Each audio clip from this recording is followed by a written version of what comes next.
눈 뜨면 달라진 세상, 조금 알만 하면 변해버린 세상. 여러분의 문화 트렌드 가이드가 되어드리겠습니다. 안녕하세요. 문화야 놀자 고민정입니다. 네, 안녕하세요. 따뜻한 눈빛, 번뜩이는 재치, 박권입니다. 반갑습니다. 아니 오늘 왜 이렇게 교양이 갑자기 넘쳐서 대체 일주일간 무슨 일이 있었던 거죠? 클래식 공부를 좀 했습니다. 이제 앞으로 저는 클래식처럼 항상 제 자신을 소개하겠습니다. 우아하고 멋있고 기품 있게. 왠지 공포 뉴스 현장의 느낌은 뭘까요? 무슨 대체? 공포예요. 네네. 클래식 오늘 우리 또 김혜린 선생님 만나니까 제가 이렇게 기품 있게 한 거잖아요. 네네, 알겠습니다. 아, 역시 진짜 그 클래식 음악 하나 들었을 뿐인데 사람이 또 이렇게 애티튜드가 달라지는군요. 그렇습니다. 예, 예. 야, 이렇게 음악이 중요합니다. 맞아요. 제가 그동안은 좀 까불까불했잖아요. 네네. 왜 그랬냐면 그때는 좀 힙합을 들었어요. 근데 이제 우리가 지난주 시간부터 김혜린 선생님을 통해서 클래식을 듣지 않았겠습니까? 그러니까 사람이 이렇게 기품 있게 변하는 겁니다. 음악이 사람을 바꾼다. 일단 클래식 음악을 좀 더 들으셔야 네. 될 것 같습니다. 우리 박권 알겠습니다. 씨는. 자, 빨리 네네. 만나보시죠. 네, 김혜린 선생님 다시 또 모셨습니다. 반갑습니다. 네, 어서 오세요. 반갑습니다. 네, 다시 한번 소개 좀 해주시죠. 클래식의 대중화를 위해서 여러 일을 하고 있는 김예린입니다. 반갑습니다. 반갑습니다. 클래식 가이드가 이제 지난주에 얘기를 듣고 네. 앞으로 좀 이런 일을 하시는 분들이 좀 필요할 거다, 정말로. 네. 생각이 많이 들었어요. 왜냐면은 지난번에 우리가 들은 시간에 느낀 게 뭡니까? 일상생활 속에 우리 클래식이 굉장히 많이 가까이 다가와 맞아요. 있었는데도 불구하고 몰랐잖아요. 맞아요. 늘 듣는 걸 몰랐어. 클래식인지. 근데 김혜린 선생님 같은 분들 때문에 클래식을 우리가 쉽고 편안하게 다가갈 수 있다는 걸 깨달았습니다. 그쵸. 우리 네. 지난 시간에 그 얘기했죠. 지하철 타도 클래식. 그쵸. 그리고 백화점 가도 또 클래식. 그리고 내가 자동차 후진할 때도 클래식. 에블바디 클래식.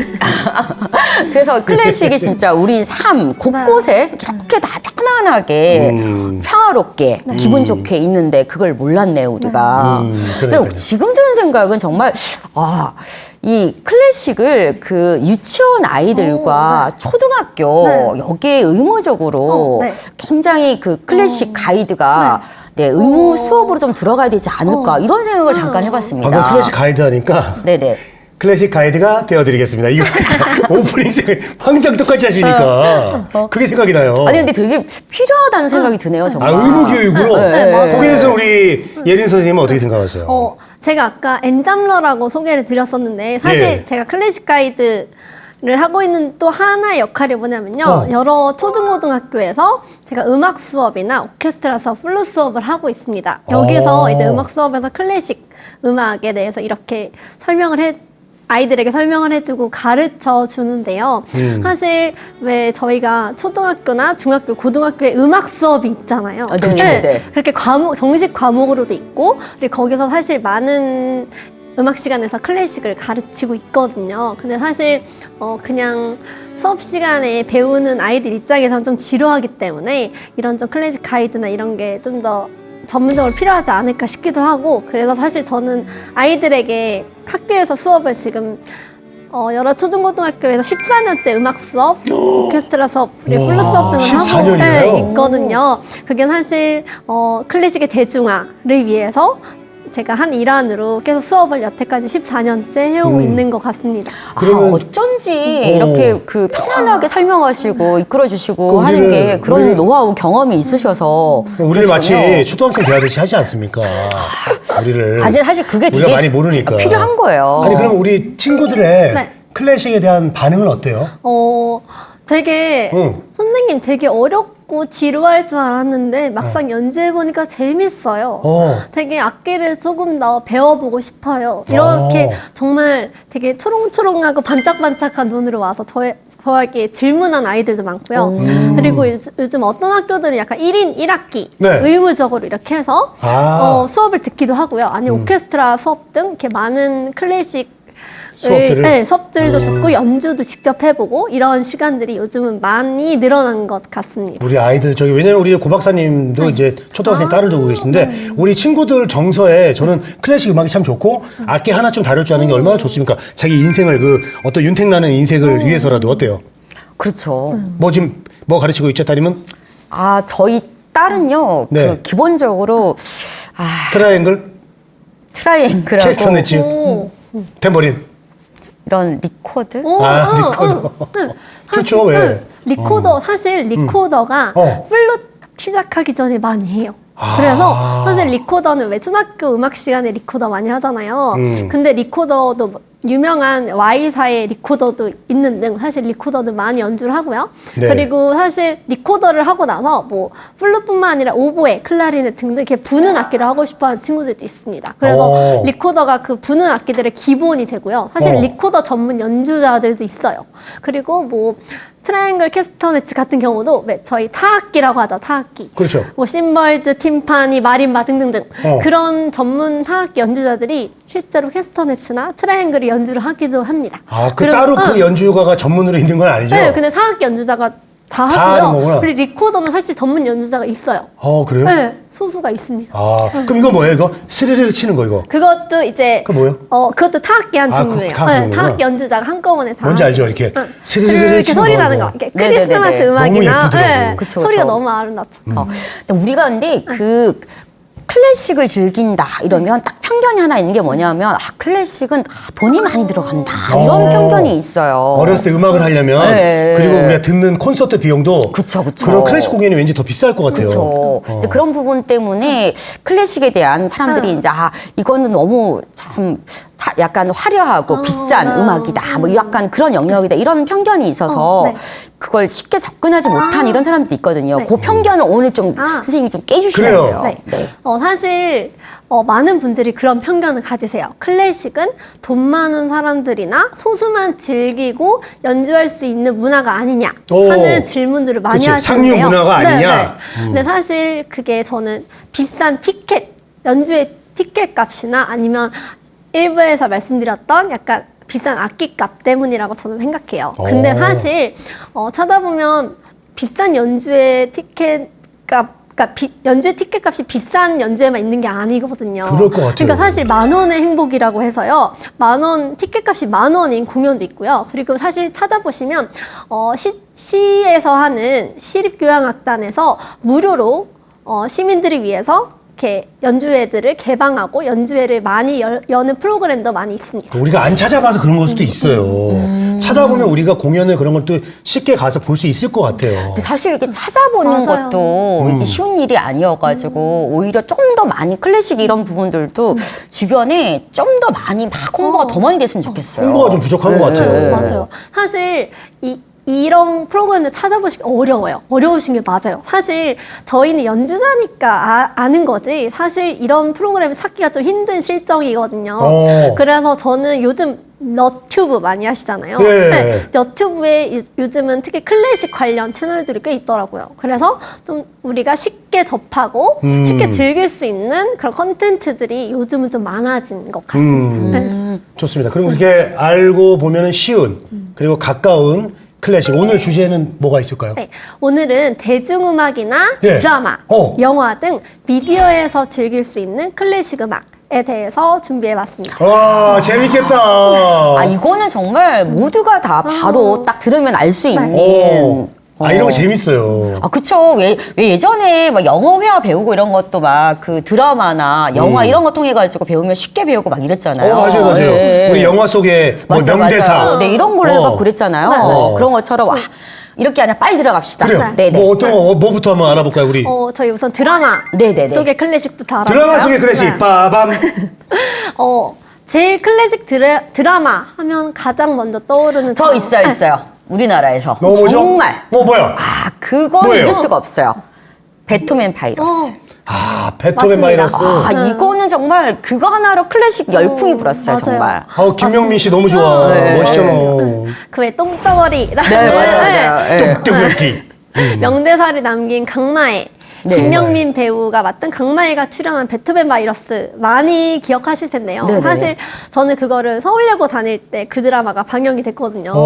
근데 사실 되게 클래식 드라마로 정말 저희가 봐도 전공한 연주자들이 봐도 의미 있는 드라마인 것 같아요. 왜냐하면 사실 그 대사 중에 그런 대사가 나옵니다. 네. 이제 그 김명민 배우가 맡은 강마애가 불우한 어린 시절에 이제 삶을 다 포기하고 싶었던 때가 있었다고 해요. 뭐 이제 부모님께서 전신마비셨고 자기가 이제 생을 포기하려고 했을 때 우연히 들려온 음악이 있었대요. 그 음악을 듣고 위로가 되었고 힘이 되어서 자기가 결국 지휘자가 되었다라는 독백을 하는 장면이 있어요. 그 장면에서 흘러나오는 곡이 있는데요. 바로 베토벤, 작곡가 베토벤이 교향곡의 합창을 최초로 접목한 합창 교향곡입니다. 네. 근데 이 곡을 사실 베토벤 바이러스 작가님은 되게 좋아하시는 것 같아요. 네. 그래서 그 강마애의 뒤를 이어받는 수제자 배우 장근석이 스트럼펫 연주자였던 장근석 배우가 이제 강마애의 뒤를 이어서 이제 마에스트로 지휘자가 되거든요. 최종화에서. 근데 그 최종화에서 지휘자가 되어서 연주했던 곡도 바로 베토벤의 합창교향곡입니다. 그 작가님이 베토벤 어떤 팬이셨던 것 같은데요. 그쵸. 네, 만약에 이제 그분이 만약에 바흐 팬이었다면 바흐 바이러스예요. 맞잖아요. 그럴 수 있죠. 그렇게 될 수도 있죠. 맞아요. 아니 모차르트 바이러스 이렇게 될 수 있고, 맞아요. 네? 아니 모짜렐라 치즈라든가 그렇게 될 수가 있기 때문에 그거는 어떻게 되는지 모르는 거예요 아무도. 그래서요? 네, 그래서 그런 베토벤 바이러스도 있고요. 그리고 사실 일본 드라마인데 노다메 칸타빌레. 그거 들어봤어. 노다메 칸타빌레를 보고 클래식에 관심을 가지게 됐다. 이런 분들이 굉장히 많으세요. 네, 그래서 사실 예고와 그런 클래식을 배경으로 한 순정 만화를 그게 원작인 드라마인 만큼 드라마에서 라흐마니노프의 곡을 연주한 씬들이 굉장히 많아요. 라흐마니노프 유명하잖아요. 라흐마니노프, 네, 그것도 나오고 그리고 최종편인 그 노다메 칸타빌레는 최종 악장 편이라고 하더라고요. 예. 네, 그 몇 악장 몇 악장 이렇게 해서 최종 악장. 드라마인데도 완전 음악식으로, 네, 완전 음악식으로 표현해가지고. 네. 그래서 그 노다메 칸타빌레 드라마의 최종 악장 편에서는 쇼팽의 콘체르토가 이제 연주가 되기도 합니다. 네. 그 최근에 그 뭐죠 저기 펜트하우스? 거기서도 이제 나왔잖아요. 네, 맞아요. 근데 그런 거를 보면 어떻게 좀 검증이 잘 된 것 같아요. 내 음악이 실제 음악 하는 분이니까 에이 뭐 어떻게 저걸 저렇게 금방 배워라든가 아니면 에이 말도 안 돼 우리 음악인들 실제로 안 그래 뭐 이런 거라든가 어때요? 사실 펜트하우스를 싱크로율이? 보시면 펜트하우스가 예고를 배경으로 한 드라마예요. 네. 그리고 이제 주인공이 배우 김소연 배우와 유진 배우가 그렇죠. 다 성악가로 나오거든요. 근데 사실 그 드라마를 보면은 이제 그러니까 배우 유진 배우는 사실 되게 제일 잘 노래를 잘하고 재능도 있는 역할로 나오고요. 그리고 배우 김소연 배우는 조금 재능은 없지만 그러니까 약간 2인자 느낌으로 나와요 드라마에서. 근데 사실 그런 것 때문에 이렇게 약간 뭐 살해를 하고 이런 드라마에서 이런 게 나오는데 사실 그렇게까지 하면 범죄잖아요. 그럼 뭐 다 죽었지. 그러니까 근데 이제 어떤 그게 그런 픽션이니까 네, 그런 걸 극적인 요소를 근데 뭐 음악 과정이라든가 이런 뭐 좀 비슷한 것들 연주하는 장면 이런 건 잘 살렸었군요. 네, 그래도 꽤 잘 살린 부분도 있습니다. 재밌다. 현장에 계신 분한테 직접 들으니까. 그리고 왜 영화 이런 부분들도 되게 많잖아요. 맞아요. 영화 속에 나오는. 뭐 대표적으로 모차르트를 영화로 한 그 모차르트 플레임 아마데우스, 볼프강 아마데우스 모차르트거든요. 명작이죠. 네, 맞아요. 그래서 이제 그 아마데우스 영화 제목이 아마데우스인데요. 영화 아마데우스도 있고요. 그리고 왜 피아니스트가 주인공으로 나오는 영화 피아니스트도 있습니다. 피아니스트 영화는 몇 개가 있죠. 네, 맞아요. 여러 개잖아요. 네, 여러 개예요. 2차 세계대전 배경도 네, 있고. 맞아요. 그래서 그 곡은 이제 그 스필만의 그 일대기를 그린 실화의 영화인데요. 그러니까 사실 2차 세계대전을 배경으로 한 영화기도 해서 참 영화 자체가 전시 상황이 우울하기도 한데 그렇죠. 네, 사실 거기서 주인공 스필만이 이제 은신처를 찾던 와중에 독일 장교에게 발각이 돼요. 네. 그래서 이제 독일 장교가 너는 무슨 일을 하냐 이렇게 물어봐요. 그렇죠. 그랬더니 I'm pianist 이렇게 얘기를 해요. 네. 그래서 이제 그럼 연주 한번 해봐 이렇게 독일 장교가 얘기를 하는 거예요. 그래서 이제 자신의 의지가 아니라 외부의 강압에 의해서 이제 주인공 스필만이 연주를 시작을 하는데요. 네. 지상에서 마지막 연주가 될지도 모르는 그 연주에서 온 영혼을 실어서 연주를 합니다. 주인공이. 소름. 근데 그 연주를 듣고 유대인, 독일인 할 것 없이 감동을 받아요. 그래서 그 전시 상황의 그 피폐한 상황 속에서 그 피아노 연주가 널리 울려 퍼지는 장면이 영화에서 나오고요. 그 음악을 듣고 감동을 받은 독일 장교가 스필만을 살려주기로 하고 네, 음식도 제공하면서 스필만을 응원을 합니다. 네, 그래서 사실 그 영화를 보면 2차 세계대전이라는 정말 참혹하고 정말 비극적인 그런 안타까운 그렇죠. 스토리이지만요. 사실 클래식 음악을 통해서 얼마나 이렇게 소통을 하고 사람을 움직일 수 있는지. 서로 적대적인 관계에 있지만 음악을 통해서 하나가 되는 모습을 보면서 참 그런 영화도 줄거리도 좋지만 클래식 음악도 듣기 좋고 정말 여러 가지로 의미가 있는 클래식 음악 영화인 것 그쵸. 같아요. 그냥 설명할 필요 없고 음악 하나로. 그쵸. 맞아요. 왜 살려주는지 네. 이런 걸 모두가 다 이해할 수 있는 그런 부분이고 그 드라마나 영화 중에 네. 그런 음악가 네. 예. 네. 어떤 드라마가 또 있을까요? 음악가요? 음악을 예, 뺄 수 예. 없으면 도대체 말이 안 되는. 아니 직업이 음악가. 음악가. 직업이 음악가. 음악가. 아까 뭐 그 배트맨 배트맨 마이러스. 그런 것처럼 배트맨. 배틀 마이러스. 네. 그런 것처럼. 배트맨. 그 그나마 최근에 한 드라마인데요. 브람스를 좋아하세요.라는 드라마가 있어요. 거기서. 네, 거기서 이제 그 주인공들이 다 클래식 연주자거든요. 그러니까 음대를 배경으로 했고 클래식 연주자들인데 다 이제 연주하는 연주자들이니까 그리고 음대가 배경이에요. 그래서 이제 클래식 연주자들이 나오는데 되게 보면서 저는 제가 이제 예원 서울예고로 나왔으니까 그때 이제 수업 시간에 향상 시간이라고 해서 연주 스킬을 향상시킨다 해서 저희가 뭐 한 달에 한 번씩 의무적으로 연주를 해야 되는 수업 시간이 있어요. 근데 이제 그 수업 시간에 저뿐만 아니라 다른 악기들 뭐 바이올린, 피아노, 첼로 등등등 베이스 등등등 의 친구들이 연주하는 곡들을 브람스를 좋아하세요에서는 많이 들으실 수 있습니다. 네, 그러니까 정말 좀 전문적인 그런 학구적인 곡들도 브람스를 좋아하세요에서는 많이 나오더라고요. 왜냐하면 클래식 음대를 배경으로 한 영화고 그 주인공들이 다 음악을 전공한 실제로 클래식 음악가가 주인공인 그런 배역들이 나오는 드라마이기 때문인 것 같아요. 그 음악가들 예를 들면 네. 뭐 베토벤이나 뭐 브람스나 네. 이런 그 모차르트 이런 사람들이 이제 네. 그 시대를 살면서 네.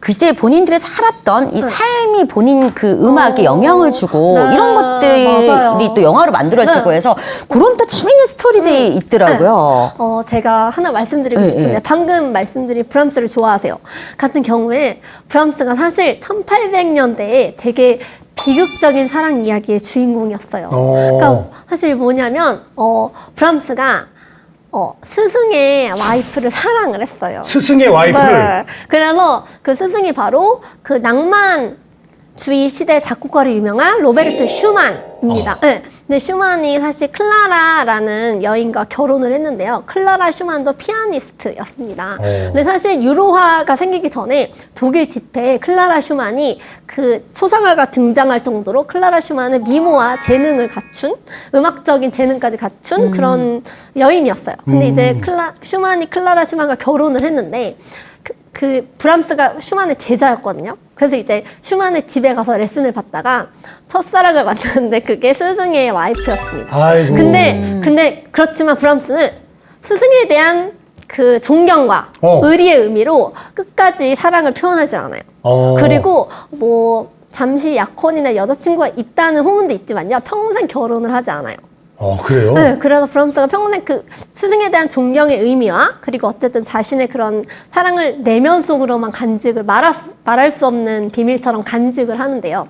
그래서 브람스의 음악 자체가 되게 좀 어떻게 보면 애달프고 쓸쓸한 느낌이 들어요. 네, 그래서 브람스의 음악을 저는 쓸쓸한 가을에 듣기 좋은 음악으로 많이 추천을 드리거든요. 브람스의 음악 자체를.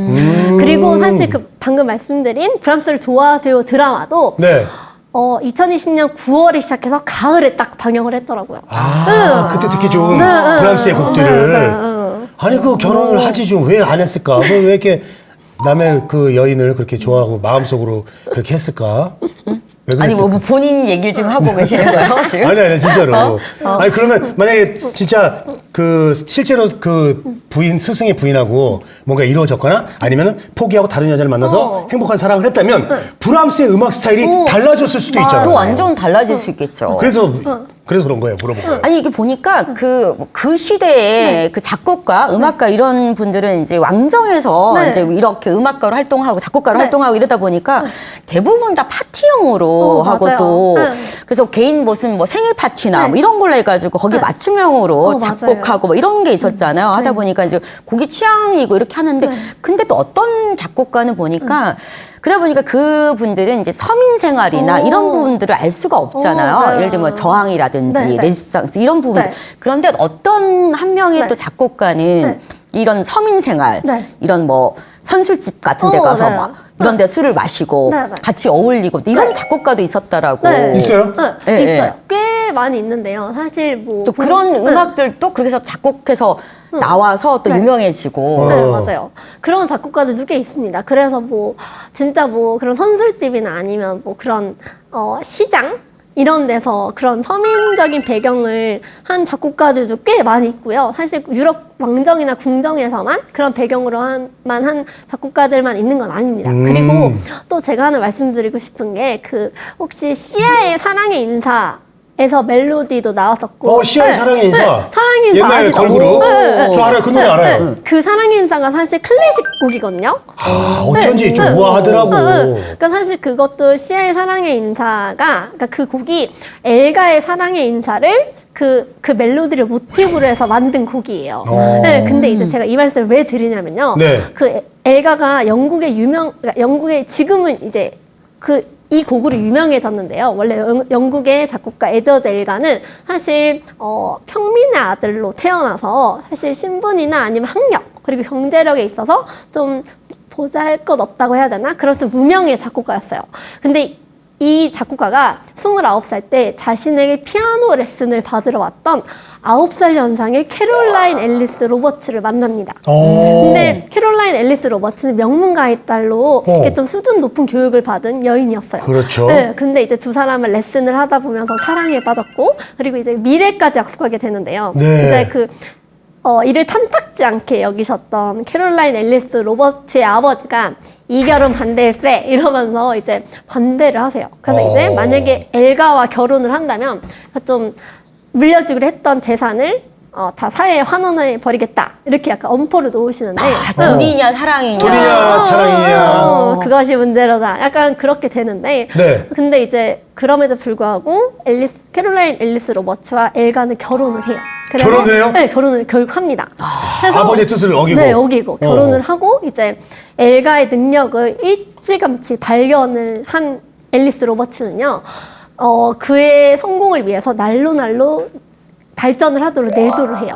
그래서 이제 그 엘가가 그 사랑과 고마움, 감사의 의미로 이 사랑의 인사라고 여러분들 다 들어보셨을 거예요. 네. 이 곡을 작곡을 합니다. 야, 네. 그렇게 해서 사랑의 나온 인사. 고마운 마음을. 네, 고마운 마음으로. 그래서 이 곡으로 엘가는 말 그대로 작곡가로서 제2의 인생을 살게 돼요. 말 그대로 대박을 친 거죠. 엘가가 아니라 네. 대가가 됐군요. 네, 대가가 된 거죠. 엘가에서 엘가가 대가로. 네. 그래서 그런 곡들도 있습니다. 야, 그러니까 이게 레슨을 하면 꼭 그렇게 연결되는 경우가 있어요. 맞아요. 우리 예린 쌤, 레슨 하고 있죠? 마음에 드는 제자 있습니까? 아니 너무 어려가지고 너무 레슨 오래 하셔야 되겠어요. 네. 레슨하면 안 돼요. 저도 어렸을 때 과외 선생님을 되게 좋아했었어요. 과외 선생님이 너무 착하시고 너무 또 예쁘시고 그래가지고 마음속으로만 그냥 짝사랑하다가 과외 선생님은 무슨 죄예요? 지금 애 둘 낳고 잘 살고 계십니다. 예. 가시죠. 아니 진짜 그런 그 시대 음악가들 이런 삶에 대한 이야기 이런 얘기들도 참 재밌는 것 같아요. 네. 그리고 아까 말씀드렸던 그 비극적인 사랑 주인공의 이야기 브람스 같은 경우에 브람스. 이제 그 삼각관계였잖아요. 어떻게 보면. 근데 이제 끝까지 어쨌든 그 브람스가 마음을 표현하지 않았고 근데 이제 그 브람스가 짝사랑했던 그 그러니까 클라라 슈만의 남편인 로베르트 슈만 있잖아요. 로베르트 슈만. 네. 슈만 같은 경우도 굉장히 로맨틱한 일화가 있어요. 이제 슈만이 클라라 슈만과 결혼하기 전날, 결혼식 날 전날 밤에 클라라 슈만에 대한 사랑과 어떤 그런 의미로 사랑과 저는 친애의 의미로 성악 가곡집을 작곡해서 이제 헌정을 해요. 세레나데네요, 세레나데. 그래서 그렇게 정말 그 시대 작곡가들도 사랑하는 여인을 위해서 낭만적이다. 네, 만든 곡들이 꽤 있습니다. 누군가가 사랑한다고 우리 고 박사님한테 아름다운 곡을 헌정한다면 어떻겠어요? 아니 본인한테 어떤 곡이냐에 따라 다르지 않을까요? 당연히 좋은 곡을 주겠지 뭐 아무 곡을 주겠습니까? 제 주변에 그런 아름다운 곡을 줄만한 훌륭한 작곡가가 없어요, 일단. 아니, 예를 든 없어요, 거예요. 없어요. 저는 누군가 나한테 그렇게 해준다면은 너무 황홀할 것 같아요. 정말 너무나 그 벅찬 가슴을 어떻게 할 줄 모르고 너무나 감사해서 바로 그냥 식을 올릴 것 같아요. 예. 아, 그런 그렇죠. 로맨티스트예요. 아니, 뭐, 예. 그렇게라도 하셔야 되겠죠. 기분 나쁘네요. 아, 예, 알겠습니다. 네네네. 어떻게든 나도 할게요. 아니 근데 뭐 저는 그 클래식 음악 자체가 왜 이런 드라마나 광고나 이런 거 보잖아요. 네. 보고 이러면 그 어떤 그 소재에 따라 가지고 또 약간 달라지는 것도 있고 계절에 따라서 네. 또 이 클래식 그 음악 분야가 또 약간 달라지는 것 같아요. 우리 지난번에 얘기했던 예를 들면 뭐 왈츠는 봄에 어울리고 네네. 약간 이런 것처럼 뭐 여름에 소나기가 막 오는 네. 이 여름에 어울리는 클래식은 그 또 뭐가 있고 람스 노래는 오히려 가을이 좋겠네. 가을이 좋다라고 맞아요. 하는 것처럼 네, 그다음 또 맞아요. 겨울에 또 어울리는 이런 그런 얘기를 좀 그래요, 한번 그래요. 들으면 네. 어떨까요, 네. 우리? 클래식 네. 계절. 네. 우선 제일 대표적인 곡으로 사계절을 노래로 만든 음악으로 만든 작곡가가 있습니다. 바로 그래요? 비발디의 사계. 네. 비발디. 네. 비발디. 네. 그래서 비발디의 사계는 봄, 여름, 가을, 겨울이 있어요. 그래서 제목 자체가 벌써 사계네요. 네, 그렇죠, 사계입니다. 그렇죠. 그래서 네. 봄, 여름, 가을, 겨울이 있고요. 네. 또 여름에 유명한 곡이 아까 제가 결혼행진곡 말씀드렸어요. 네. 네, 네, 그 네. 펠릭스 맨델스존의 한여름밤의 꿈이라는 한여름밤에 네. 그 뮤지컬로도 나온 거 네, 아니에요? 맞아요. 그것도 이제 클래식 곡이 있고요. 와. 그리고 또 가을에는 좀 쓸쓸한 가을에는 브람스의 곡이 브람스. 네, 잘 어울리고 우수에 젖은 네. 느낌. 그리고 이제 겨울에는 슈베르트의 겨울 나그네. 라는 곡이 있습니다. 겨울에 정말 잘 어울려요. 요즘 아직까지도 들으셔도 좋을 것 같아요. 자, 그러면 이제 그 눈이 와요. 네. 크리스마스에 눈이 와요. 어. 어떤 그 음악일까요? 혹시 호두깎이 인형 아시죠? 네, 네, 네. 그것도 차이콥스키가 작곡한 곡이거든요. 네네네네. 크리스마스에 정말 잘 어울려요. 왜 호두깎이 인형은 막 그런 뭐 뮤지컬이나 오페라도 있잖아요. 그래요? 발레도 있고요. 오. 네, 그것도 사실 차이콥스키의 원작이거든요. 그래서 크리스마스에는 호두깎이 인형을 들으시는 걸 추천드립니다. 그래요. 그동안 야, 징글벨 그만 들어. 징글징글해. 호두깎이를 들어요. 아시겠죠?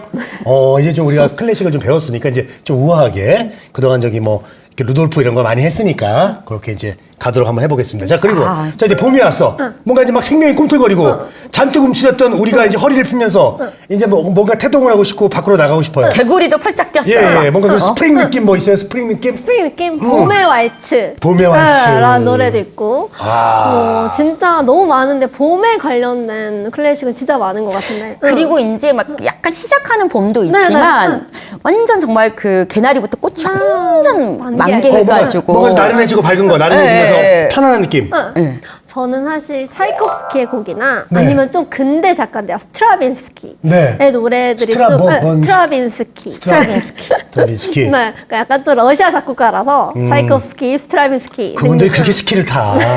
춥잖아. 나라가 추우니까. 러시아는 스키를 타요. 그래서 사람들도 이름이 스키가 많아요. 예. 네, 그래서 이런 차이콥스키나 스트라빈스키의 노래를 들으면 이렇게 만개한 그런 꽃밭이 펼쳐지는 것 같은 그런 느낌을 받으실 수가 있어요. 응.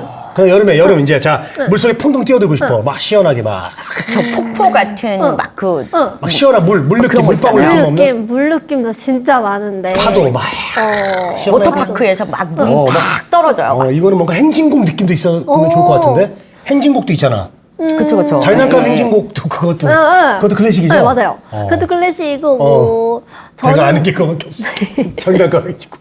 뭐 물의 정경이라는 노래도 있고, 물의 정경. 그런 노래도 있고, 뭐 파도 여름에도 어울리는 곡들이 되게 많은데요. 저는 그리고 뭐 드뷔시의 노래도 저는 개인적으로. 근데 사실 클래식 자체가 이렇게 제목이 이렇게 있는 곡들도 있지만요. 사실 들었을 때 느낌이 이거는 따뜻한 봄 아니면 이렇게 꽃밭이 연상되는 만개한 꽃이 만개한 봄이 어울려. 아니 뭐 여름 이렇게 시원한 여름 아니면 이렇게 좀 이렇게 파도가 치는 그런 시원한 느낌의 여름 아니면 또 무더운 여름 또는 쓸쓸한 가을 그리고 춥지만 따뜻한 겨울 등 이렇게 그냥 들으셨을 때 연상이 되는 내가 느낄 때 그러니까 음악이라는 게 그런 것 같아. 음악이라는 게 만드는 사람 따로 있고 맞아, 그걸 맞아요. 들었을 때 어떻게 해석하느냐는 바로 듣는 맞아요. 분들의 어떤 맞아. 몫인 맞아, 것 같아요. 맞아. 이게 딱 들었을 때, 아, 이거는 정말 눈이 이렇게 눈송이가 하나하나 떨어진 느낌이 든다. 그치. 이것도 있지만, 나는 아닐 수도 있거든. 그쵸. 눈보라가 친다.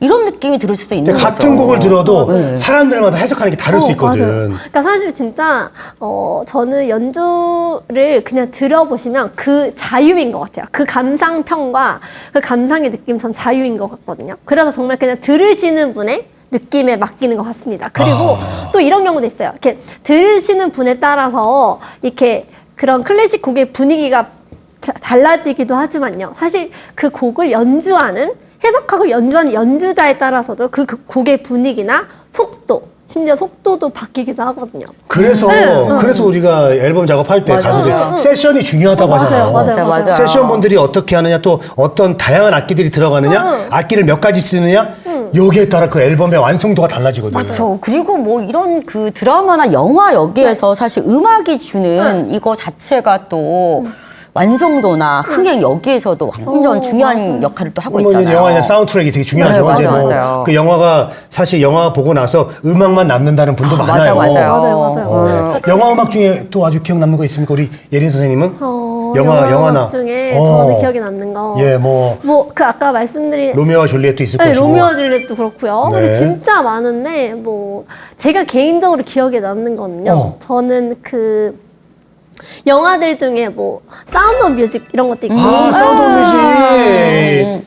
저기 그 들판에서 네. 알프스 여름에 이어 할 것 같은 거. 그런 노래도 음악을 떠올렸을 때 가장 대표적으로 떠오르는 영화인 것 같고, 네, 음악이 너무 좋다. 그리고 정말 음악 생각해보면 진짜 좋은 음악들이 많아요. 그리고 위대한 쇼맨이라는 영화도 있거든요. 위대한 쇼맨. 그 영화도 정말 저는 음악이 정말 그 영화의 매력을 한층 더 배가시켜 준다고 생각합니다. 그리고 왜 또 우리는 이런 얘기들 했지만 그런 그 혁명 이런 영화 뭐 드라마 여기에서도 사실 이런 그 클래식 음악이 주는 맞아요. 그러니까 무슨 역할이 어마어마하잖아요. 맞아요. 선생님, 레지스탕스. 고 박사님 이런 것처럼. 고 박사님이 너무 좋은 얘기 하셨는데 잔잔한 영화에서만 클래식이 나오는 게 아니라 네. 전쟁 영화 맞아. 특히 이게 우리 옛날에 태극기 날리며 그것도 그렇고 이런 전쟁 영화에 보면 뭔가 웅장하게 병사들이 이렇게 진격을 한다거나 등장한다 이럴 때 굉장히 웅장한 음악들이 많이 나오는데요. 역사. 역사. 그것도 클래식이죠. 네, 맞아요. 진짜 혁명에 관련된 마플랭이 마치 나올 것 같은 그런 연상되는 클래식 음악, 영화 속 클래식 음악들도 많습니다. 예를 들어서 위풍당당 행진곡 이라든지 드보르작의 그런 교향곡들의 중에서 좀 혁명을 떠올리는 곡들이 많아요. 드보르작 그 양반이 좀 그런 곡을 많이 썼어요. 네, 좀 그런 분이. 곡을 혁명에 관련된 곡을 많이 쓰기도 했습니다. 야, 그러니까요. 영화 속의 전쟁 영화, 콰이강의 달이 옛날 영화. 그쵸. 그런 둥둥 북치는 느낌의 이제 그게 사실 그리고 또 클래식이더라고. 네, 이게 이제 영화 같은 경우도 종류별로 약간 분야별로 약간 이런 그 로맨스 분야 또 다르고 킬트 영화 또 맞아요. 다르고 맞아요. 거기별로 또 이런 클래식 영화가 또 들어가는 작곡가가 또 다 다른 것 같아요. 맞아요. 근데 사실 저는 그래서 음악 감독이 필요한 것 같아요. 네, 그래서 사실 음악 감독도 요즘은 클래식을 전공한 친구들이 미국에서 음악 감독 쪽으로 더 깊게 공부를 해서 귀국해서 음악 감독도 많이 하기도 하거든요. 그래서 유명한 분들도 몇 분 계신데, 근데 아무래도 그래도 되게 이제 그 음악가나 이제 이런 음악가도 많고 이제 클래식 종류 되게 많긴 한데 그래도 그 지금까지 나온 예를 들면 영화나 드라마 내지는 광고 여기에 그래도 굉장히 선호하는 이런 부분들이 좀 있었던 것 같아요. 그런 미디어에서 미디어에서 선호하시는 작곡가. 특히 이제 CF 이쪽 분야에서 되게 선호하는 그런 부분들이 있었던 것 같아요. 이게 딱 한 분이 정해져 있진 않은데요. 작곡가 한 명이 정해져 있진 않은데 사실 왜 저희가 많이 알 수 있는 핸델, 모차르트, 하이든 베토벤 이런 작곡가들보다 사실 곡을 보고 선택을 하시는 경우가 많아요. 그러니까 방금 아까 저번 주에 말씀드린 조스 같은 경우는 드보르작의 신세계로부터고, 그리고 아까 가전 CF 같은 경우는 베르디의 리골레토고, 그리고 또 뭐가 있을까요? 그런 경우에도 나와요.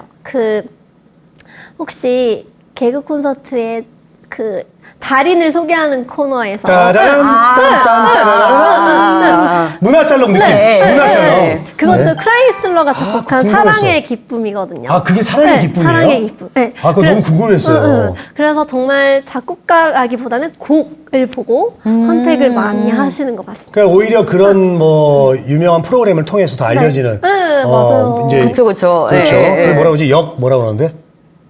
다시 뜨는 거.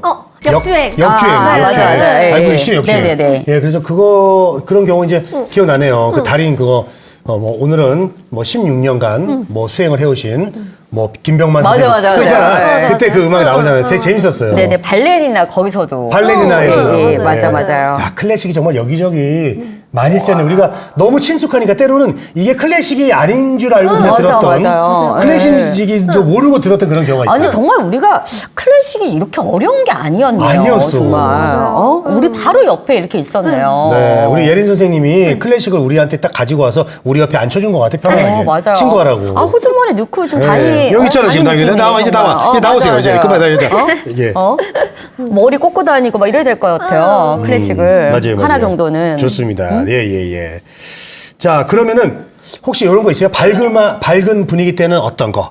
조금 어두운 분위기 때는 이런 거 선호하는 거 있어요? 선호하는 뭐 거. 지금까지 좀 나오긴 했지만 뭐 슈만의 어린이 정경. 어린이 정경. 정경. 네, 이런 곡도 좀 밝은 분위기를 자아내기도 하고 좀 이렇게 좀 따뜻한 분위기를 자아내기도 하고요. 그리고 뭐 어두운 곡들은 그 혹시 요즘 핫한 드라마인데 더글로리. 더 글로리. 네네네. 오, 그거 난리 났죠, 요즘 난리 났죠. 요즘 난리 났잖아요. 난리 났어요. 그게 사실 학교 폭력을 다룬 드라마이다 보니까 좀 분위기 자체가 드라마 분위기 자체가 무겁죠. 전체적으로 무겁죠. 무거워, 무겁죠. 네. 근데 그래서 역시 거기에 등장하는 클래식 음악도 어둡고 좀 이렇게 비장한 음악이 등장을 하는데요. 그래서 어두울 때 등장하는 음악 같은 경우에 그 펠릭스 멘델스 존이 작곡한 바이올린 콘체르토가 있어요. 바이올린 콘체르토. 네, 바이올린 콘체르토. 이게 제 SNS의 배경 음악이기도 한데 콘체르토가 무슨 뜻이죠? 그 뜻이 있잖아요. 협주곡. 협주곡. 약간 그게 콘체르토가 네, 협주곡이야. 우리 협주곡. 배웠잖아. 네, 협주곡. 아, 그 콘체르토라고 그러는구나. 콘체르토. 네, 그래서 아까 말씀드린 것처럼 펠릭스 멘델스 존의 결혼 행진곡 이렇게 밝은 곡을 작곡하기도 했지만 밝고 행복한 곡을 작곡하기도 했지만 이런 좀 약간 어둡고 이런 느낌의 곡을 작곡하기도 했습니다. 그래서 좀 어두울 때는 이런 펠릭스 멘델스 존의 바이올린 콘체르토나 이런 곡들도 많이 들으시는 것 같아요. 그러면 우리 이제 박건 씨가 예를 들면 이사한 집에 여자친구를 초대했어. 처음으로 요리를 한번 딱 했어요. 해서 이제 음악을 딱 틀어놓고 싶어요. 시작하는 연인이야. 어떤 클래식 음악을 추천하십니까? 근데 그날 이제 같이 와인 한잔 마시면서 이제 프로포즈도 하려고 그래. 오, 프로포즈. 이야, 진짜 좋겠다. 달콤한 클래식. 진짜 많은데요. 저는 추천해드리고 싶은 곡이 진짜 많은데. 워낙 많으시니까 데이터가. 아니, 근데 한 번만 할 거예요, 한 번만. 한 번만? 네, 네. 너무 어려운데? 이건 사실 주관적이긴 한데. 주관적인 거죠. 네. 제 개인적으로 말씀을 드리면, 네. 뭐, 이탈리아 가곡 중에 오 솔레미오. 오, 솔레미오. 그것도 좋은 것 같고요. 와. 저는 한곡 더. 더? 네, 그 모차르트가 작곡한 곡 중에 하프와 플룻이 더블로 협연을 한 더블 콘체르토가 있습니다. 그래서 더블 콘체르토. 플룻 앤 하프 콘체르토가 있는데요. 그래서 이 곡은 뒤에 오케스트라가 이제 반주를 해주고 앞에서 플룻 연주자와 하프 연주자가 같이 둘이 연주를 메인으로? 근데 그 곡도 사실 많이 들어보셨을 거예요. 왜냐면 K 본부의 그 클래식 FM의 시그널 음악이기도 하거든요. 그럼 내가 그 음악을 준비해 놓고 제가 예린 선생님을 초대를 하겠습니다. 이렇게 가나요, 스토리가? 과일 좀 갖고 오세요. 집에 과일이 없어. 집에 아무것도 없어. 우리 선생님. 저는 또 기억나는 것 중에 하나가 그 클래식 음악을 딱 들었을 때 듣자마자 지난 시간에 잠깐 얘기를 했는데 너무 피곤해요. 예를 들면 너무 피곤한 상태에서 딱 그 듣고 싶은 바로 쉬고 싶어요. 바로 쉬고 싶으실 네, 때. 오늘 우리 예린 선생님 너무 주크박스로 만드는 거 아니에요, 지금? 네, 우리가 뭐 아니 시간이 별로 없으니까 맞춤형으로 너무 지금. 아니 필요한 거 다 물어보고 그래요. 그러려고요. 우리가 이제 클래식 박사가 돼야 되니까. 왜 저희가 그 조사 결과에도 있잖아요. 그 연구 결과에도 힘든 일을 끝내고 가장 먼저 듣는 게 음악이라고 하고 그런 것처럼 사실 정말 딱 그냥 바로 쉬고 싶을 때 아니, 집에 딱 들어와서 소파에 딱 앉자마자 이 음악이 나왔으면 좋겠어요. 그래요. 그게 뭐죠? 이 음악이요. 사실 그 매트리스 침대 매트리스 광고 음악으로도 나왔었는데요. CF 음악, 침대 매트리스 편안한, 흔들리지 않는 편안함. 그치. 거기에도 나왔었고 여러 매트리스 CF에 많이 나왔었는데 슈만의 트로이 메라이라는 피아노 솔로곡이 있습니다. 이걸 들으면 굉장히 그냥 되게 나른해지고 휴식하기 참 좋은 클래식 곡인 것 같아요. 설명만 들어도 그러네요. 바로 잠이 쏟아질 것 같아. 편안해. 흔들리지 않는 편안함. 나 그 영화 접속 생각났다. 따다리라리라. 맞아. 라리라리라. 맞아. 예. 그거는 바의 미뉴에트. 거봐요. 그거였던 것 같아요. 맞아요. 영화 딱 접속. 들으니까 알겠네요. 신문아랑 한석규가 그 PC방에서 딱 지나쳐갈 때 네. 그게 나오죠. 네네. 이거 진짜 얘기하다 보니까 이 얘기는 밤을 새도 진짜. 이야. 왜냐하면 뭐 지금까지 영화, 드라마, 뭐 이 광고 이게 뭐 끝이 없을 것 같아요. 그리고 우리 예린 선생님이 너무나 대단한 게 그 네. 사람의 기분 상태에 따라서 음악으로 처방을 해주잖아. 맞아. 이런 분이 어디 있어요? 참고하셔야 됩니다. 우리 사람이 청취자분. 아닌 것 같아요. 시청자분들 네네네. 참고해 주십시오. 오늘 진짜 방송은 또 듣고 또 듣고 그렇게 해서 필요할 때마다 쏙쏙 빼먹어야 될 것 같은. 다시 보기를 꺼내 네네, 보면서 그래야 될것 나 이거 같습니다. 뭐였더라 그때 뭔데 우리 예린 선생님이 이렇게 얘기했구나 하면서 딱 듣고 네, 그래야 될 것 같습니다. 맞아요. 예. 네네. 오늘 이렇게 정신없이 방송을 했는데요. 이렇게 클래식이 바로 우리 옆에 이렇게 있습니다. 너무나 가깝게. 저는 오늘 클래식을 가슴속에 호주머니에 챙겼고요. 우리 박권 씨는 어디 챙겼습니까? 저는 여기 등짝에다가 파스부티지도 붙여놨어요. 알겠습니다. 예. 네, 이렇게 그 클래식과 함께하는 시간을 너무 재밌게 오늘 가져봤습니다. 자, 끝으로 우리 예린 선생님 저기 마지막으로 클래식하고 좀 친해지는 방법 한 가지만 추천해 주세요. 네. 저는 우선 제가 오늘 추천드린 곡도 좋고요. 그냥 여러분들이 들어보셨을 때 이거 좋은 것 같아 하는 음악 그냥 하나라도 들어보셨으면 좋겠어요. 찾아보고. 네, 그래서 그냥 우선 한 곡이라도 들어보셨으면 좋겠어요. 사실 오늘도 그렇고 저번 주에 걸쳐 다 말씀드린 게 사실 다 우리가 실생활에서 많이 들을 수 있는 클래식이거든요. 그래서 이거를 클래식을 그냥 외워야 되는 지식이 아니라 감정으로 받아들이셨으면 좋겠어요. 좋습니다. 자, 오늘은 문화야 놀자 클래식을 알기 쉽게 편안하게 알 수 있는 그런 시간이었습니다. 클래식 가이드 김혜린 선생님과 함께 했고요. 저희들은 여기서 인사를 드리도록 하겠습니다. 문화야 놀자.